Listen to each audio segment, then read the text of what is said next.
Allah sudah memiliki sebuah serum. Dan itu disebut Roh Kudus. The Holy Ghost.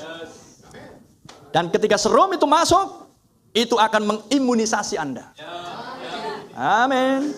Imunisasi artinya memberikan tingkat kekebalan terhadap suatu jenis penyakit tertentu. Amin. Dan ingat, ada berapa ribu jenis penyakit yang harus Anda lihat yang berkembang di wilayah, di bumi ini. Anda mendengar tentang Ebola, muncul kemudian lenyap. Betul kan? Anda mendengar SARS, muncul lenyap. Anda mendengar apa lagi? Banyak sekali hal-hal yang sudah berlangsung di muka bumi. Tiba-tiba muncul, sekian orang mati, tiba-tiba lenyap. Aneh ya? Something happen. Tapi semuanya sudah terkunci di bawah pembukaan meterai. Puji nama Tuhan. Itu sebabnya Anda melihat bahwa dari binatang-binatang buas adalah salah satu penghukumannya Tuhan. Karena kalau Anda kembali ke Taman Eden, virus yang pertama juga datang dari binatang. Yang disebut dengan ular. Datang dari binatang, diurapi oleh setan, kemudian virus disuntikkan kepada perempuan, dan perempuan terinfeksi. Padahal perempuan sebenarnya sudah batuk-batuk dia. Sudah ada gejala. Tapi dia tidak mau mendengarkan tanda peringatan. Dia asik terus ngobrol dengan si pembawa virus. Dia membuka pikirannya. Dia membuka hatinya bahkan. Padahal jelas bahwa inilah binatang pembawa virus. Dari mana pes? Tikus. Dari mana rabies? Kucing, anjing. Betul? Mau berapa banyak lagi aku sebutkan? Banyak kan? Dan semua rata-rata datang dari binatang. Karena untuk menunjukkan bahwa kejatuhan manusia adalah oleh binatang. Sehingga Anda mengenal dengan istilah dari binatang sekarang ke manusia, kemudian dari manusia menyebar ke manusia. Begitulah dulunya di Taman Eden. Dari binatang disuntikkan virusnya ke perempuan. Perempuan sebenarnya sudah mulai batuk-batuk, mulai sedikit pusing-pusing, mulai sedikit bersin-bersin. Tapi dia tidak mengindahkan. Dr. Branham mengatakan dia stop mendengarkan perkataan si ular. Amin. Sehingga dengan mendengarkan perkataan si ular, dan dia tidak sadar bahwa virus datang dari si ular, memakai nas kitab suci. Itulah virus yang paling hebat. Roh Kudus adalah roh kebenaran yang memimpin kamu ke dalam seluruh kebenaran. Virus yang paling hebat adalah 99% benar. Amin. Itulah virus yang paling hebat. Mematikan. Very lethal. Sangat mematikan. Sehingga dicoba dengan obat ini, dicoba dengan Panadol, dicoba dengan antibiotik, enggak berefek sama sekali. Kuat sekali virus ini. Paham kan? Coba. Enggak mempan juga. Hal yang sama. Ditembak dengan mitrailleur jenis ini. Ditembak dengan meriam jenis ini. Enggak mempan juga pesawatnya jatuh. Ya jelas enggak mempan, orang bomnya enggak nyampe ke pesawat. Pesawatnya lebih tinggi, bomnya nyampe sini. Wik, meng. Bukankah itu dulu di Perang Dunia Kedua? Makanya pesawat pembom Amerika B-52 pun dengan tenang melayang di angkasa dengan ketinggian tertentu. Karena tahu bahwa Jepang belum punya meriam untuk menjangkau ketinggian itu. Jangan coba-coba sekarang. Mau ketinggian berapapun terjangkau. Paham? Ya, Anda hubungkan. Saya bicara tentang kenegaraan, saya bicara militer, saya bicara virologi, saya bicara kedokteran. Amin. Saya bicara kekebalan imunisasi, baik kekebalan secara tubuh jasmani dan kekebalan secara tubuh spiritual. Anda harus mengerti hal-hal ini. Kenapa yang natural menggambarkan yang spiritual? Dokter sendiri bilang, ahli virus sendiri bilang, dari binatang ke manusia, sekarang dari manusia ke manusia penularannya. Anda lihat di Taman Eden, itu yang pertama kali terjadi dulunya. Dari binatang ke manusia. Haleluya. Udah batuk-batuk, udah bersin-bersin, udah dikasih tanda peringatan pun si perempuan tetap enjoy aja. Paham? Terus meneruskan pembicaraan, sekalipun si lawan bicara, memakai ayat firman. Tapi diselewengkan sedikit, ditambahi satu kata. Kalau dalam dunia bisnis, dalam dunia perdagangan, dalam dunia pemasaran, inilah sales yang paling hebat. Amin? Ya, dia rajanya marketing ini. Si ular ini bisa meyakinkan calon pembelinya. Paham kan? Supaya perempuan mau menerima dan membiarkan tubuhnya disuntik dengan benda asing. Dan ketika benda asing, penyelewengan spiritual berlangsung, penafsiran pribadi datang dan dibiarkan oleh perempuan, maka yang berikutnya adalah benda asing, sperma ular. Masuk ke rahim perempuan. Dan menghasilkan produk yang pertama, yaitu Kain, anak si jahat. Bukan anak Adam. Renungkan hal itu. Sehingga ketika Anda melihat hal ini, ketika Anda mendengar kata ahli-ahli virus tentang penularan demi penularan di masa-masa pandemi kemarin, Anda tahu tidak ada yang baru di bawah matahari. Amin. Sehingga Anda hanya melihat, oh kayak begininya virus itu berkembangnya, munculnya, penularannya, pembawanya, dan kepada siapa bisa kena. Betul? Yang bisa kena virus adalah yang kekebalannya rendah.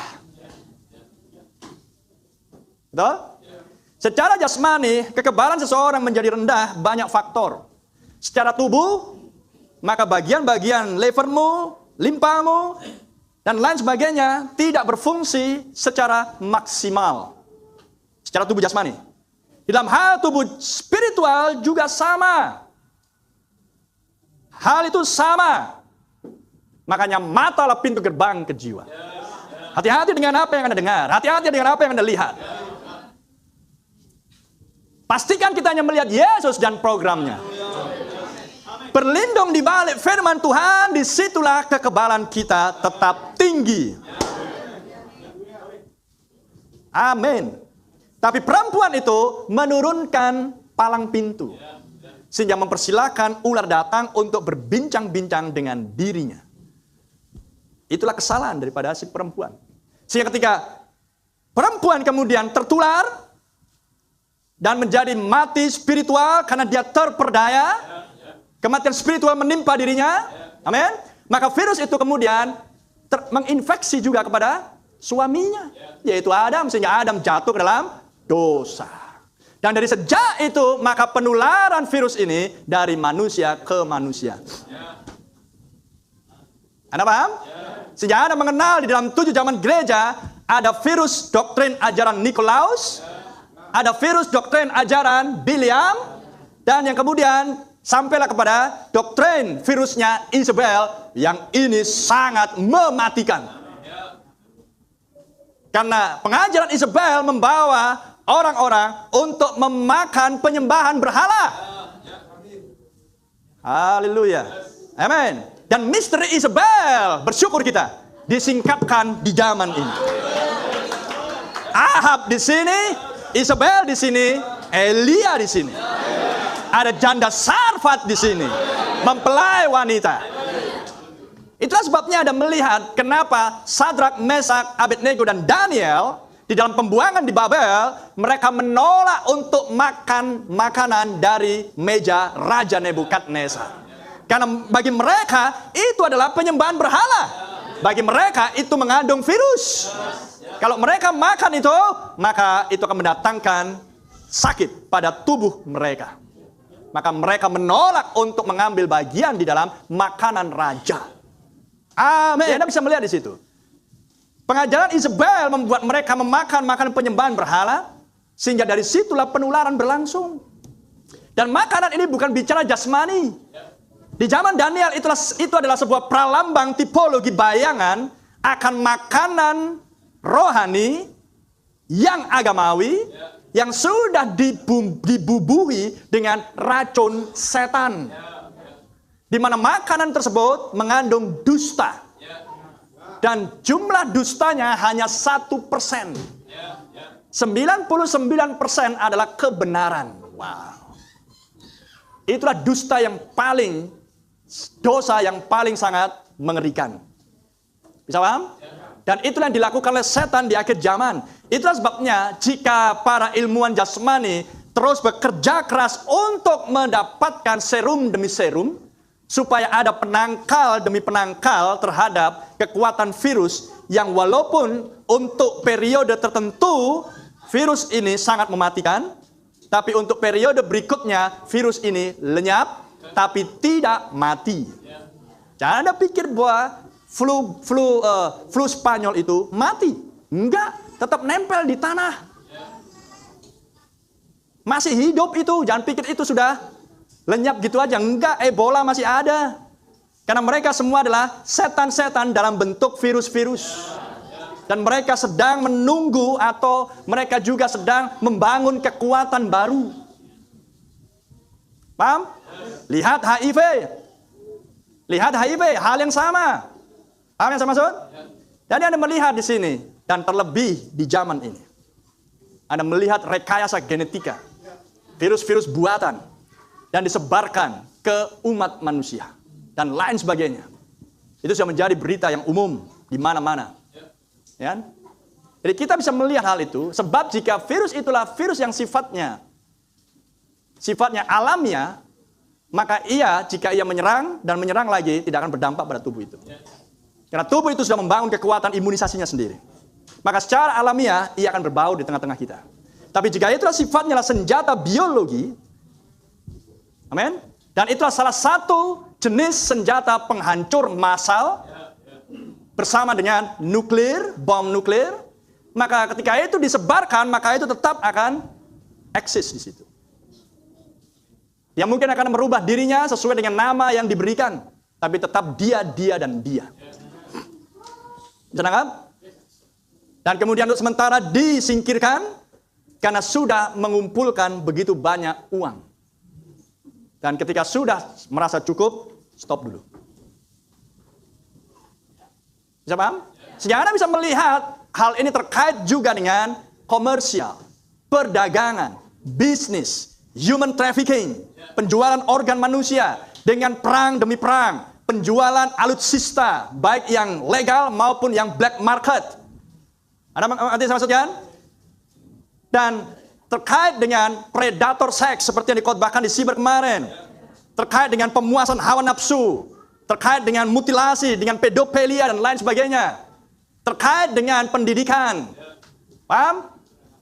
Karena gereja di zaman William, Nikolaus sampai dengan Isabel sudah menggantikan iman dengan pendidikan. Menggantikan Roh Kudus dengan kepemimpinan manusia. Halo? Sehingga Anda melihat apa yang berlangsung dari zaman ke zaman. Anda melihat education, Anda melihat pendidikan melemahkan generasi. Sehingga anak-anak kemudian dicekoki dengan berbagai macam tentang asal muasal bumi. Dari Big Bang, dari bang-bang, apapun namanya. Paham? Para ilmuwan mengatakan demikian, para ilmuwan mengatakan demikian, dan seterusnya, dan seterusnya, dan seterusnya. Sehingga itu tertancap di dalam pikiran anak-anak. Dunia usianya jutaan tahun. Tapi syukur ada Sister Rebecca bertanya kepada ayahnya seorang nabi. Sehingga ada pun memperoleh manfaat dari pertanyaan yang sama. Ayah, guru kami mengajarkan bahwa umur bumi adalah berjuta-juta tahun. Apakah benar demikian, ayah? Sedangkan di Alkitab hanya 6 hari. Nabi menjawab, benar nak, karena Tuhan sudah mengatakan, jadilah, titik. Jadilah, titik. Dan kita nggak perlu menghitung semenjak titik itu berapa lama. Setelah firman diucapkan, dan kemudian firman tergenapi, berapa juta tahun cahaya itu jaraknya, bukan urusan kita. Paham yang saya maksud? Oh ya, Anda nggak perlu ngitung-ngitung itu. Yang perlu Anda ketahui adalah Roh Kudus. Dan apakah Roh Kudus? Roh Kudus adalah firman yang dinubuatkan, yang tergenapi pada waktu yang telah ditentukan. Nubuatan yang tergenapi pada zamannya itulah Roh Kudus. Itulah yang Anda butuhkan, itulah inokulasi Anda, itulah suntikan imunisasi Anda yang Anda butuhkan. Sehingga Anda bisa melihat penemuan demi penemuan untuk bisa melihat detailnya sampai nano adalah untuk menunjukkan bahwa para ilmuwan jasmaninya setan sangat tertarik untuk mengetahui akan hal-hal ini sampai detail. Amin. Di zamannya Luther, ilmuwan jasmani belum bisa melihat virus dengan baik. Zamannya Wesley belum bisa melihat virus dengan baik. Zamannya Pentakosta pun belum terlalu bisa melihat virus dengan baik. Amin. Bahkan di Perang Dunia I pun, 1914, 1918, Kalau nggak salah belum ada anestesi. Ya kan? Belum ada obat bius. Sehingga pembedahan dilakukan dengan cara yang sedemikian. Baru kemudian yang berikutnya muncullah obat bius dan seterusnya dan seterusnya. Dan itu dibutuhkan mikroskop.